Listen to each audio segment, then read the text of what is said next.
ورب الكعبة يا إخواني هذا الدعاء له فضل وأسرار، قله في أي كرب بيقين وانتظر الفرج وانتظر الفضل. قال أحد الصالحين: عجبت لمن أصابه الضر كيف يغفل عن قول الله تعالى أني مسني الضر وأنت أرحم الراحمين.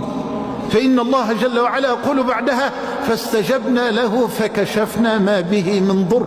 وعجبت لمن ابتلي بالغم كيف يغفل عن قول الله تعالى: لا إله إلا أنت سبحانك إني كنت من الظالمين.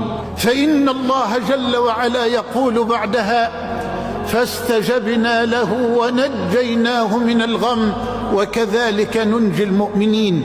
وعجبت لمن خاف ظلم الظالمين كيف يغفل عن قول الله جل وعلا: الذين قال لهم الناس إن الناس قد جمعوا لكم فاخشوهم فزادهم إيمانا وقالوا حسبنا الله ونعم الوكيل. فإن الله جل وعلا يقول بعدها: فانقلبوا بنعمة من الله وفضل لم يمسسهم سوء. وعجبت لمن خاف مكر الماكرين كيف يغفل عن قول الله جل وعلا: وأفوض أمري إلى الله. فإن الله سبحانه يقول بعدها: فوقاه الله سيئات ما مكروا.